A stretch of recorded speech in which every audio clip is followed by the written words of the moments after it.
Just for perspective, in these 3 months before I got here, the economy added about 60,000 jobs a month, not 500,000. In the 3 months since I've been here, the economy has added 500,000 jobs per month. And this is progress.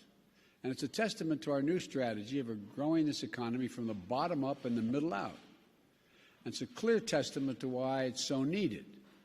Some critics said that we didn't need the American Rescue Plan, that this economy would just heal itself. Today's report just underscores, in my view, how vital the actions we're taking are. Checks to people who are hurting, support for small businesses, for child care and school reopening, support to help families put food on the table. Our efforts are starting to work, but the climb is steep, and we still have a long way to go. Today's report also puts some truth to some loose talk that we've been hearing about the economy lately. First, that we should stop helping workers and families out for fear of overheating the economy. This report reinforces the real truth. For years, working people and middle-class people, the people who built this country, have been left out in the cold, struggling just to keep their heads above water. While those at the top have done very well, we're still digging out of an economic collapse that cost us 22 million jobs. Let me say that again. It cost us 22 million jobs. When we came in, we inherited a year of profound economic crisis and mismanagement on the virus. And we proposed, what we propose is going to work. We're going to get to 70%. But anyway, look, it's also going to take focus, commitment, and time to get the economy moving again, as we want it to move. We've got work to do, to state the obvious, we have work to do. But look, let's keep our eye on the ball. That's why the American Rescue Plan is so important. I said we built it as a year-long effort to rescue our country. It's already working. 8 weeks later, after it was passed, but parts of the bill are still getting underway. Here's one example. I know you all know this, but it's worth repeating. State and local governments have to balance their budgets. As a consequence of this pandemic, revenues are way down in cities and states. State and local governments had to lay off 1.6 million employees. That's an awful lot of firefighters, police officers, sanitation workers, essential workers. But later this month, we're going to be distributing the first tranche of the state and local assistance from the American Rescue Plan. We won't get all 1.6 million of those jobs back in 1 month, but you're going to start seeing those jobs and state and local workers coming back. Starting this month, we will also deliver assistance to tens of thousands, and I notice every Republican in our home state talking about this as being a good idea, tens of thousands of restaurants and bars across the country. And by the way, the majority of the jobs that have come back have been in the entertainment and in those industries. And so, you know, we're going to help schools and children and child centers across the country as well accelerate reopening, and that's underway. So, look, this is going to continue to improve. Today's report makes clear. Thank goodness we passed the American Rescue Plan. Help is here, and more help is on the way, and more help is needed. Second, today's report is a rebuttal to loose talk that Americans just don't want to work. I know some employers are having trouble filling jobs, but what this report shows is that there's a much bigger problem, notwithstanding the commentary you might have heard this morning.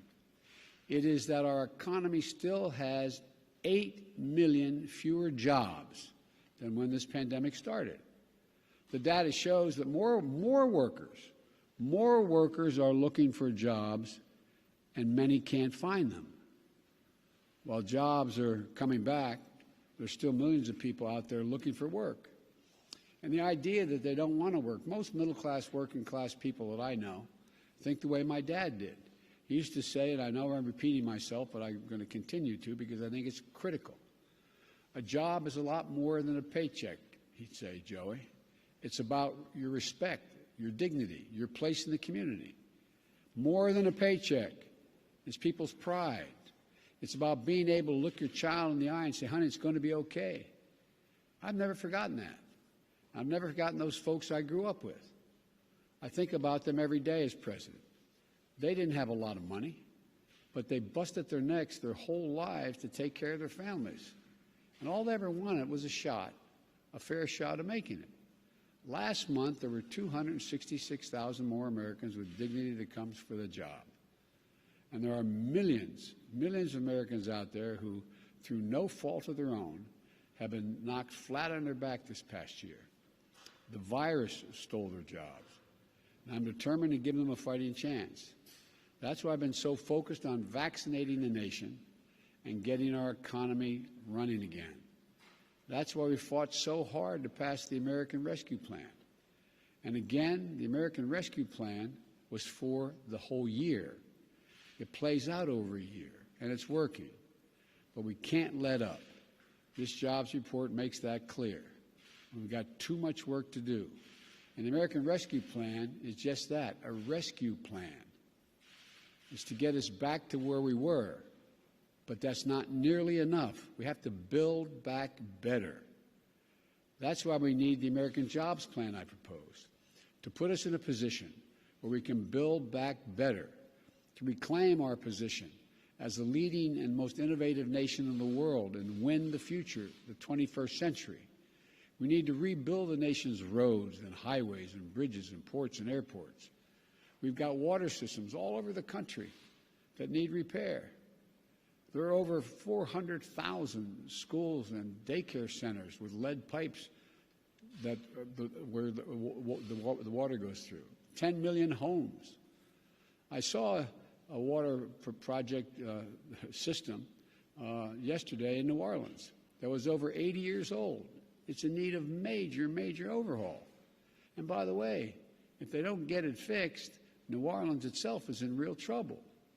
They need reliable, affordable, high-speed internet throughout this country. Our businesses need to compete worldwide. Our rural communities need to be able to compete and make their own judgments as to when to buy and sell. And our kids need to succeed in school. As my wife Jill says, any nation that out-educates us is going to out-compete us. We also need to up our game in our education system. 12 years of education in 2021 is not enough to compete in the 21st century. In my view, we need 16 years of public education guaranteed. In this country, from preschool for 3- and 4-year-olds at the early end to 2 years of community college after high school, we have some serious decisions to make and fundamental choices. And think about it. How much better off is the country if we have tens of thousands of graduating seniors from high school and beyond going to get 2 years of community college? Doesn't that increase our capacity significantly? This month's job numbers show we're on the right track. We still have a long way to go. As I said, my laser focus is on growing the nation's economy and creating jobs. My laser focus is on vaccinating our nation, and we're making continued progress. My laser focus is on one more thing, making sure working people in this country, hard-working people, are no longer left out in the cold. They're going to get a share of the benefits of a rising economy. It's been a long time since that happened. I've called my plan the blue-collar blueprint for America. That's exactly what it is. So let's not let up. We're still digging our way out of a very deep hole we were put in. No one should underestimate how tough this battle is. We still have a job to do here in Washington. The American people are counting on us. So let's get it done. Let's build an economy that delivers dignity and gives everybody a chance. I'm confident we can do this because there's nothing beyond the capacity of the American people. I want to thank you, God bless you, and may God protect our troops. Thank you very much. Mr. President, do you believe enhanced unemployment benefits had any effect on diminishing a return to work in some categories? No, nothing measurable. Thank you. And Mr. President, do you... On CDC mass spectrometry, You walked out to the podium with your mask on. Why do you choose to wear a mask so often when you're vaccinated and you're around other people who are Because vaccinated? I'm worried about you. No, it's a joke. It's a joke. Why am I wearing the mask? Because when we're inside, it's still good policy to wear the mask. That's why. When I'm outside, and the problem is, lots of times I walk away from this podium, you notice, I forget to put my mask back on because I'm used to not wearing it outside.